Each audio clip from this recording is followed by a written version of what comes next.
నమస్తే. ప్రస్తుతం మనతో పాటు ఉన్నారు జ్యోతిష్యం, వాస్తు నిపుణులు, అలానే శ్రీ విద్య ఉపాసకురాలు శ్రీమతి జయప్రద గారు. నమస్తే అండి. నమస్తే అమ్మ. శ్రీమాత్రే నమః. ఈరోజు మనం కృతికా నక్షత్రం యొక్క గుణగణాల గురించి తెలుసుకుందాం. తప్పకుండా. ఏం చెప్తారు? కృత్తికా నక్షత్రం అంటే రవి నక్షత్రం అది. సో అంటే అగ్నితత్వమైన నక్షత్రము. సో దీని గురించి చెప్పాలి అంటే కొంచెం స్ట్రాంగ్గానే చెప్పాలి. సో పాజిటివ్ కంటే నెగిటివ్స్ ఎక్కువగా ఉంటాయి వీళ్ళకి. సో నక్షత్రాల్లో ఒకటే పాదం వచ్చేసి మేషరాశిలో ఉంటుంది, మిగతా 2, 3 పాదాలు వచ్చేసి వృషభ రాశిలో ఉంటాయి. అంటే వీళ్ళకి కుజుడొక్క అనుగ్రహము ప్లస్ శుక్రుడొక అనుగ్రహంతో కలిగిన నక్షత్రం అన్నది. సో కుజ శుక్రులు అనుగ్రహం కలిగిన నక్షత్రం కనుక కొంచెం అగ్రెసివ్గానే ఉంటారు వీళ్ళు. వాళ్ళు మాటలు కత్తుల్లాగా ఉంటాయి. ఏదైనా మాట అంటే అది మనం భరించలేము అనమాట. అది తూటాలు వస్తాయి కదా మనకి, అలా ఉంటాయి. బాణాలు వదిలినట్టు వదులుతారు. ఇవి వీళ్ళకి ఫస్ట్ ఉండే లక్షణం. అమ్మాయి అయినా అబ్బాయి అయినా అంటే కయ్యానికి కాలు దువ్వడానికి సిద్ధంగా ఉండే మనుషులు అనమాట. అంటే ఏదైనా కోపం వచ్చిందంటే ఆపుకోలేరు, వెంటనే అడిగేస్తారు, వెంటనే మాట్లాడేయాలి. అప్పుడితే వాళ్ళకి మనశ్శాంతి వస్తుంది. సో అగ్ని నక్షత్రం అంటాం, తర్వాత సుబ్రహ్మణ్య స్వామి నక్షత్రం అంటాం ఈ నక్షత్రాన్ని. దీన్ని నక్షత్రం చంద్రుడి నక్షత్రం కూడా అంటారు కొన్ని శాస్త్రాల్లో. అయితే వీళ్ళు ఎంత కూల్గా ఉండే మనుషులు, ఎంత చల్లగా మాట్లాడే నిదానం ఉంటుందో, ఏదైనా చిన్న పిసరి ఆవగించంత తేడా వస్తే గట్టిగా మాట్లాడతారు. ఓహో, అయితే ఏదైనా సరే ఎక్స్ట్రీమే ఉంటారు. ఎక్స్ట్రీమ్ ఉంటారు, చాలా కూల్గా ఉంటారు. అంటే మామూలుగా అయితే వాళ్ళ పని వాళ్ళు చేసుకుంటూ వెళ్తారు.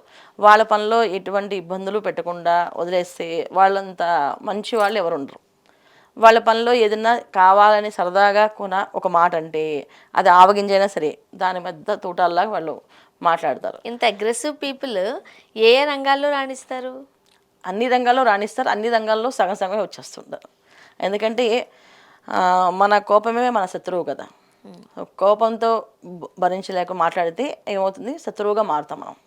అది నిజమైనప్పటికీ కూడా, అది నిజంగా అది అక్కడ అవసరమైనప్పటికీ కూడా ఆ సందర్భంలో మనం మాట్లాడాం కనుక అది మనకు శత్రువుగా మారుతుంది.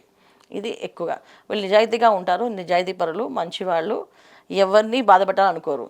కానీ వీళ్ళు ఇంత బాధగా భరించలేరు. అందువల్ల ఎదురు వాళ్ళ దగ్గర అలా మాట్లాడడం వల్ల అది వాళ్ళ బాధగా మారిపోతుంది. కానీ యాక్చువల్గా వీళ్ళను బ్యాడ్ జానర్లోకి వేయలేము.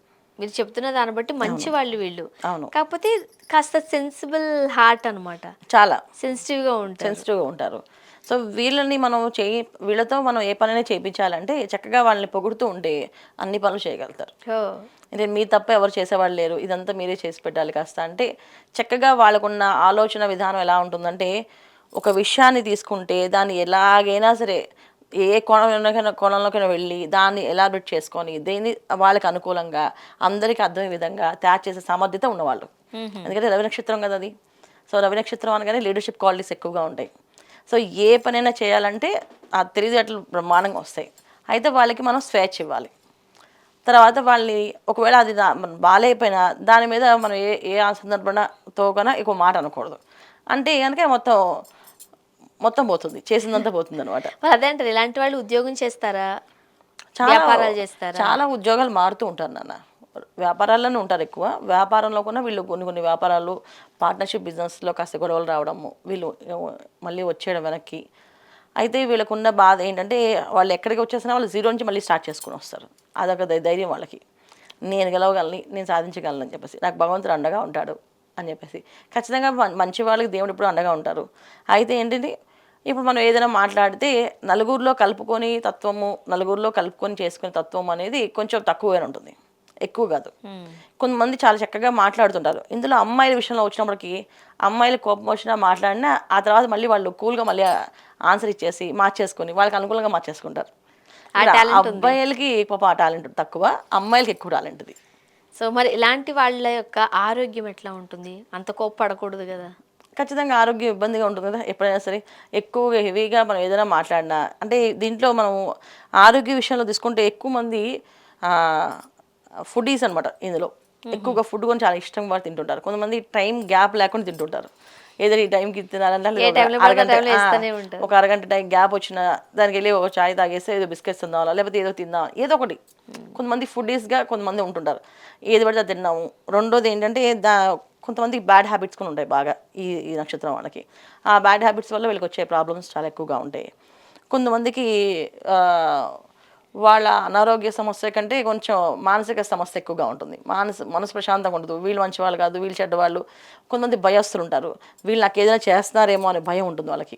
సెన్సిటివ్ మెంటాలిటీ కదా. వీళ్ళు నాకు చేతబడి చేసేస్తున్నట్టున్నారు, వీళ్ళు బ్లాక్ మ్యాజిక్ ఏదో నాకు జరిగినట్టుంది, అందుకే నాకు నిద్ర పట్టట్లేదు నైట్ టైం, నాకు పీడకలు వస్తున్నాయి అనే లక్షణాలు కూడా ఈ కృత్తిక నక్షత్రం వాళ్ళకి ఉంటాయన్నమాట. మరి ఇలాంటి టైంలో వాళ్ళ వైవాహిక జీవితం ఎలా ఉంటుంది? ఖచ్చితంగా వీళ్ళకి వచ్చే వైఫ్ ఏదైతే ఉందో, వైఫ్ కానీ హస్బెండ్ కానీ చాలా స్ట్రాంగ్గా ఉంటారు. వాళ్ళు వీళ్ళని అంటే వీళ్ళు ఎంత చెప్పినా వాళ్ళు ఓర్పుగా వాళ్ళ పని వాళ్ళు చేసే విధానంగానే ఉంటారు. అంటే వాళ్ళు చేయాల్సిన స్టాండర్డ్ రూల్స్ వాళ్ళు చేసుకుంటూ వెళ్తారు. కానీ వీళ్ళకి మాత్రం వీళ్ళకి అనుకూలంగా చేస్తారు అనుకుంటారు. కానీ వాళ్ళు అనుకున్నదే వాళ్ళు చేస్తూ ఉంటారు ఈ విషయంలో. కొంచెం వాళ్ళ వైపు నుంచే వీళ్ళకి అదృష్టము యోగం కలిసి వచ్చేది. ఇప్పుడు భార్య వస్తే వీళ్ళకి అదృష్టం కలిసి వస్తుంది, అలాగే భర్త వచ్చినా అదృష్టం కలిసి వస్తుంది అన్నమాట. సో వైఫ్ అండ్ హస్బెండ్ ఇద్దరిలో లక్కీ ఎవరంటే వచ్చి ఆపోజిట్ వాళ్ళు ఎవరైతే వస్తారో వీళ్ళకి అది అదృష్టంగా మారుతుంది. ఓకే, దాని కూడా వాళ్ళ జాతక ప్రకారంగానే వస్తారు కాబట్టి ఖచ్చితంగా మీరు అంటున్నట్టుగా వాళ్ళకి అదృష్టమే వరిస్తుంది. ఓకే, ఇప్పుడు వాళ్ళ యొక్క కోపంతో కాస్త ఇబ్బందులు ఫేస్ చేసే అవకాశం ఉంటుంది. లైఫ్ బాగానే ఉండేలా కనిపిస్తోంది. అయినప్పటికీ కూడా కొన్ని పరిహారాలు అయితే వీళ్ళు పాటించాలి. ఖచ్చితంగా పాటించాలి. మెయిన్ అన్నిటికంటే ఏంటంటే ఈ ప్రశాంతత వీళ్ళకి పాటించవలసింది. రోజు ఒక 6-10 నిమిషాలైనా మెడిటేషన్ చేయడము, ప్రశాంతంగా దాని గురించి ఆలోచించడము, ప్రతిసారి అగ్రెసివ్గా మాట్లాడకుండా ప్రతి విషయాన్ని అంటే ఎలా ఉంటుందంటే అది గొడవపడినట్టుగా ఉంటుంది ఆ ధోరణం లేకుండా నిదానంగా చక్కగా మాట్లాడే విధానం ఆలోచించుకోవాలి. ఒకటి. రెండోది, ఇప్పుడు కలియుగం కనుక ఈ ఆరోగ్య సమస్యలు అనేది వీళ్ళకి విపరీతంగా ఉంటాయి. ఒక్కొక్కసారి వీళ్ళకి ప్రాబ్లం అనేది వస్తే చిన్న జ్వరం వచ్చినా సరే 15 రోజులు పడుకోబెడుతుంది మంచం మీద, లేపదనమాట వాళ్ళని. అంటే మామూలుగా చూస్తే అది ఎవరైనా చూస్తే అది జ్వరమే కదా, దానికి ఇంత అలసిపోయారు వీళ్ళు అనుకుంటా. కానీ వీళ్ళ శరీరం అంత ఇమ్యూనిటీ పవర్ తక్కువ ఉంటుంది అన్నమాట వాళ్ళకి. ఇంతకుముందు మనం మాట్లాడుకున్నట్టు కాస్త సెన్సిటివ్గా ఉంటారు. సో అందుకని చిన్న విషయాన్ని కూడా వీళ్ళు ఎక్కువ రోజులు పడుకుంటారు కనుక సో మనం జాగ్రత్త తీసుకోవాల్సిన ఫస్ట్ నిర్ణయం ఏంటంటే ఆహార నియమాలు, బ్యాడ్ హ్యాబిట్స్ ఉంటే తగ్గించేసుకోవడం, తర్వాత టైంకి తినడం, టైంకి పడుకోవడం, టైం టేబుల్ ఖచ్చితంగా వీళ్ళకి ఉండాలి. ఏ దేవుడిని ఆరాధిస్తే మంచిది, ఏ పుణ్యక్షేత్రానికి వెళితే మంచిది? ఖచ్చితంగా రవి భగవాన్ని ఆరాధించాలి ఎక్కువ. ఎందుకంటే ఆదిత్య హృదయం చదవడము, ఆదిత్య హృదయం చదువుకుంటూ ఉండడం ప్రతిరోజు, తర్వాత ప్రతిరోజు సూర్య నమస్కారాలు చేయడం, తర్వాత వీళ్ళు చేయాల్సిన ఆరాధనమైన దైవాలయం అంటే శనివారం పూట రావి చెట్టు చుట్టూ ప్రదక్షిణాలు చేయడం, ప్రతి శనివారం రావి చెట్టు ప్రదక్షిణాలు చేయడం, ఇది వీళ్ళకి అదృష్టమైన యోగం. థ్యాంక్ యూ సో మచ్ అండి జయప్రద గారు. నమస్తే అమ్మా. శ్రీమాత్రే నమః.